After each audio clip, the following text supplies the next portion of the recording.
Good morning. I am joined by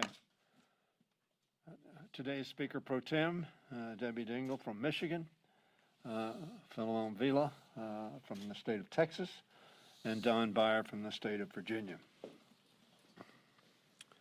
2020 has been a challenging year for America, a challenging year for our people, a sad year as we lost over 330,000 of our fellow citizens to a pandemic caused by COVID-19.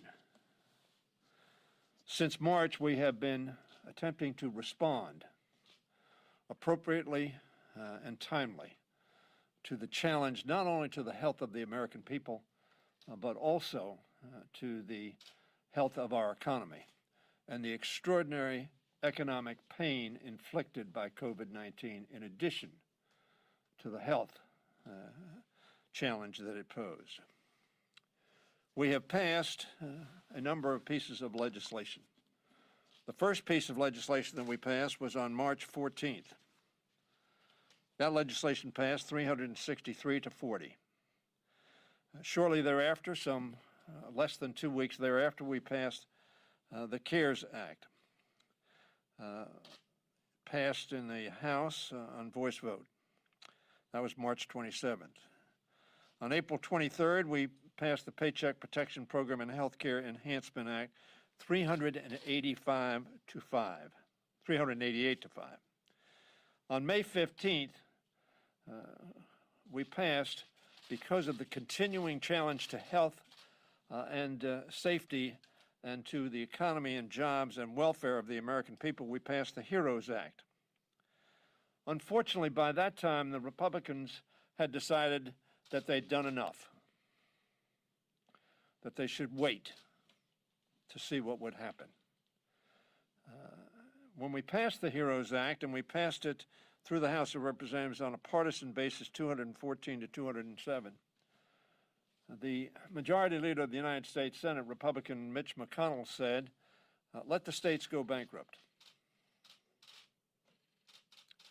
And the leader of the Republican Party in the House of Representatives, let's wait and see.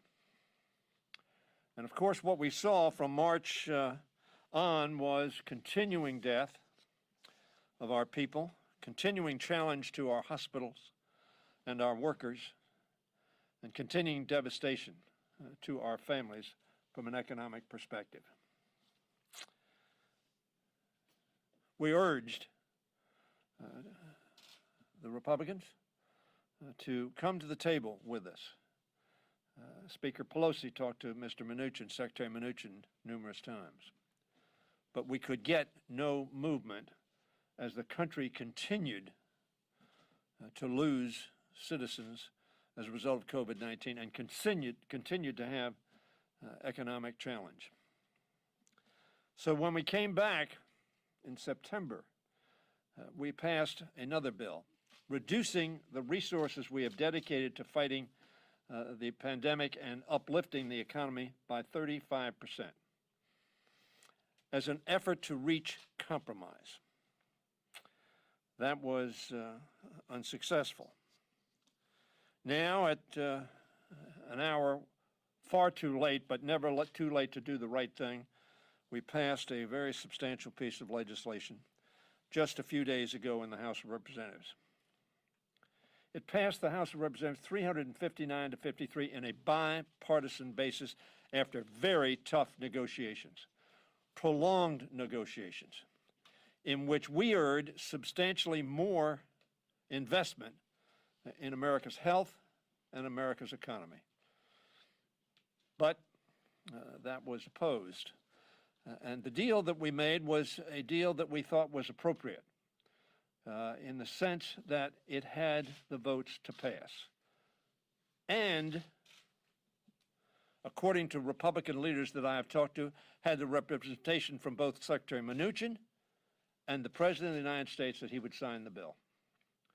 He has still said he won't sign the bill, and I urge him and hope that he will sign the bill. Republicans had rejected proposals for higher stimulus checks in the bill that we passed and previous bills. Last week, as I said, we reached a bipartisan agreement. We sent the bill to President Trump to sign, and only then, after we agreed on a figure we thought was too low for direct payments to families and children, $600, but the Republicans would not take a higher figure, only then did the President of the United States indicate that $600 was not enough. As a matter of fact, Mr. Mnuchin had indicated that a lower figure might have been appropriate. Believe it or not, Democrats agree with the President, at least to the extent that we need to sign this bill now. 600 is certainly not enough for individuals who have been struggling these past 7 months, and it isn't enough to provide the boost our economy needs. President Trump, as I said on the floor, on behalf of the Speaker and myself, I asked for unanimous consent to pass a bill which would have responded to the President's request. But because we did not have the agreement of the minority leader, again, I offered there are 3 people who can stop a unanimous consent by any one of them disagreeing. And I offered it on behalf of the Speaker of the House, Nancy Pelosi, and myself. But it was not agreed to. This morning I asked, as I said, unanimous consent. Under the rules, all 3 of us had to agree. 2 of us did. The minority leader did not. House Republicans rejected the unanimous consent request, blocking that increase sought by Democrats and now also by President Trump. The American people need to know with certainty that Democrats are trying to get them higher stimulus payments. This is Christmas Eve. Surely, the President of the United States, whether he's in Mar-a-Lago or any place else, ought to empathize with the pain and suffering and apprehension and deep angst that the American people are feeling this Christmas Eve and sign this bill. As we saw today, Republicans in Congress and the White House can't agree on what they want. Again, this bill passed overwhelmingly through the House of Representatives and the United States Senate. Entire COVID-19 relief package, so desperately needed by our people and our businesses, remains on the President's desk, and he can sign it today. I urge the President to sign the bill we sent him so we can resume critical aid to small businesses, provide peace of mind to renters, resume expanded unemployment benefits, give food to those who are hungry, to assist our healthcare workers, to make sure the vaccine is not just in vials but in arms. In sum, to make sure that the relief that American people need and that the economy needs is adopted. He needs to sign this bill to ensure that the government remains open and serving the American people as well. How ironic it would be to shut down the government at a time of pandemic crisis, the very time when government services are needed the most. No partisan politics. Put the people first.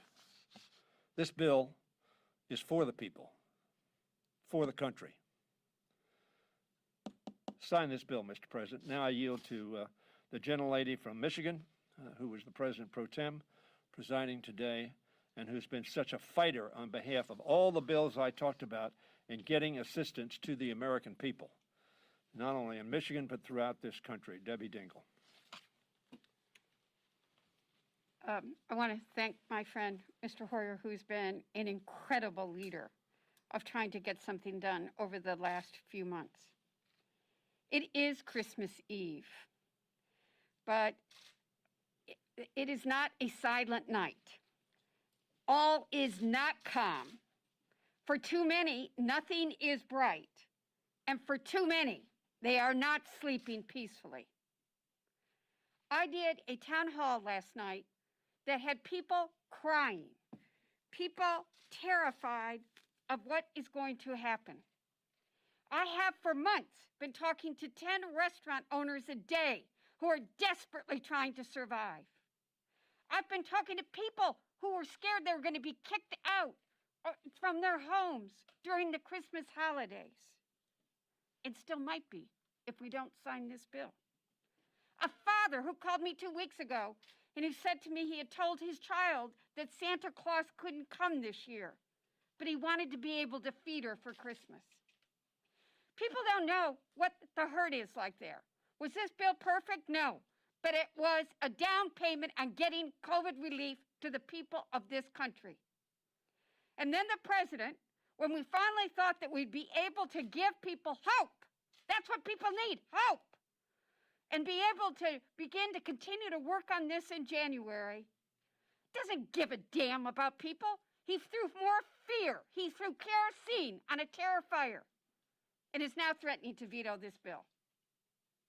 Today, Mr. Hoyer, on behalf of he and the Speaker, brought a resolution that would have immediately given that $2,000 payment that the president said he wanted. And Republicans blocked it, not Democrats. I'm merely here to say on Christmas Eve, we will come back in on Monday. I beg the president to know how many people in this country are scared, fearful, terror, hungry, and that we must get a bill done so that we are helping Americans. Compassion, empathy, those kindness are the words we should remember this holiday season. Thank you. Thank you very much, Ms. Dingell. And now I want to recognize for a few words the gentleman from Texas, Philemon Vila. Thank you, Majority Leader Hoyer, and I'm proud to be with my colleagues here today on Christmas Eve and with all of you. All I can say is I don't know what we're waiting for. I mean, this country has endured physical, emotional, and economic devastation for 9 months. And here on the eve of Christmas, we finally have a point that we can agree with the president on. That is $2,000 stimulus payments for the people of this country. By all measures, it appears that from a health standpoint, for the next 3 months, we are going to be going through America's darkest days. More and more people getting sick, more and more people dying. And if we're fortunate enough to get past that, you know, given the fact that the vaccination programs have just begun, we can at least be hopeful that by the summer, we can begin to recover from an economic standpoint. And $600 for most of the people receiving it won't last through January. And so there is no reason to wait. Thank you.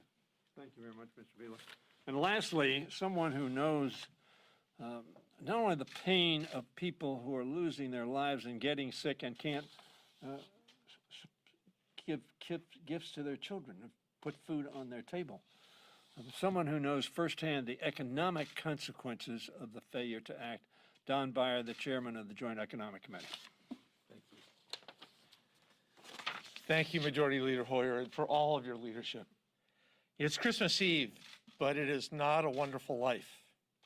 This should be a time of healing, of family, of celebrating all that we have here in the richest country in the history of mankind. But our Census Bureau, with its Household Pulse survey, just reported that 27 million adults, that's 13% of the country, reported that their households sometimes or often didn't have enough to eat in the last 7 days. And if you include households with children, that number jumps to 17%. So 1 in 6 American families are going hungry. How do we sleep at night in a 21st century grapes of wrath when so many Americans don't have food for Christmas? Interest rates are near zero. There's little or no inflationary pressure. We have the strongest currency in the world. I've had very few opportunities to agree with Donald Trump the last 4 years, but I agree that we need to send bigger checks to the people most devastated by COVID-19 and its economic effects. It's terribly sad that on Christmas Eve, House Republicans just objected to sending hungry American children and their parents more money, checks demanded by President Trump. I called for direct payments to the American people on March 10th, and the House passed the HEROES bill in May with direct payments, PPP support to small businesses, strong unemployment aid, and nutrition and rental assistance. The House, as Majority Leader Hoyer said, has acted again and again and again and again. And yet, despite the yeoman labors of Speaker Pelosi and Secretary Mnuchin, Senator McConnell blocked everything for 8 months. But we will not give up. I hope on Monday we will send stronger necessary relief check legislation to the Senate, hoping and praying that Mitch McConnell and Kelly Loeffler and David Perdue will open their hearts and minds to the sufferings of so many American families. Mr. Majority Leader, you. We'll take a couple of questions. Mike? Mr. Hoyer, thank you. The UC was just blocked. You come in Monday, you can pass the $2,000 bond, but there's no indication that Mitch McConnell will take it up in the Senate, let alone that it could pass if he did. How do you prevent a shutdown at this point? What is going to happen next? We can only do in the House what we can do. We will have a new president in less than 30 days, of course, and that president will give leadership. This president, again, told Republican leaders that he was going to sign this bill, and then he gave his 5-minute press conference. We can do what we can do, and so on Monday, I will be talking to the Speaker and to the members of the Democratic caucus to determine exactly how we want to move forward. But we're not going to let the government shut down, nor are we going to let the American people down from our perspective. Let us hope that we join together. As I mentioned, so many of these bills were overwhelmingly bipartisan. Just days ago, both the House and the Senate overwhelmingly passed a bill that we sent to the President of the United States, who has demurred so far. He has not said he's going to veto the bill. I hope he doesn't veto the bill. I hope he signs this bill. And then, as President-elect Biden has said, we will have more work to do, which is what all of my colleagues have said. So just a quick follow-up. So then the next CR would have to be beyond January 20th. Is that what you're saying? You have no faith in No, I didn't say that. I said we are considering our options and what steps we will take. And I will tell you that there are continuing discussions going on between the Speaker and the Secretary of Treasury and the administration. You basically got that one, so. Yes. I'm wondering, in hindsight, if it was a mistake to tie the omnibus to the COVID relief. Apparently, President Trump doesn't know, even though his administration requested it, that foreign aid is in the omnibus. So, in hindsight, was that a mistake? You know, the COVID relief is so desperately needed for American people. Why not separate it out? Why not have two separate bills? Let me say, perhaps the only mistake was believing the President and Secretary Mnuchin when we were told that the bill we passed would be signed by the President of the United States. We signed it on that premise with that expectation and with that representation. So in that context, no, it was not a mistake. Because we thought, as the previous bills, understand, we've had 4 bills that passed overwhelmingly after negotiations with the participation of Secretary Mnuchin on behalf of the administration, and the President signed those bills. So this is an anomaly in this process. You said the Speaker's talking to Mnuchin, but I mean, do you have any sense that Mnuchin actually has the President's proxy after you've gone through this exercise? He is the person with whom we have to talk. So we're talking to him. We hope that the answer to that question is yes.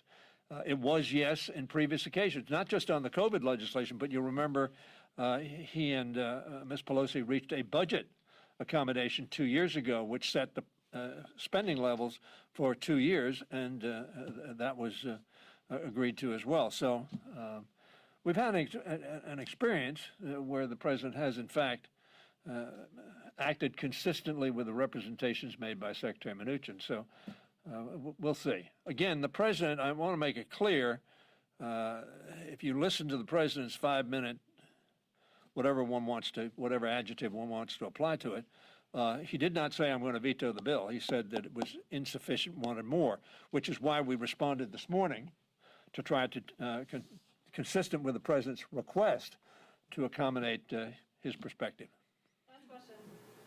But doesn't that just put you at an impasse? You tried to do what he wanted, the Republicans don't want it, they asked for something, you don't get it. It's like, I mean, honestly, like, you following Mike, like, where do you go from here that doesn't shut down the government? I know you say you Well, don't want to shut understand. it down, but like, Understand, today is what we call a pro forma session. At a pro forma session, nothing can be done of legislative substance unless it is by unanimous consent. So the only thing we could do today was ask for unanimous consent. That will not apply this coming Monday. Thank you all very much.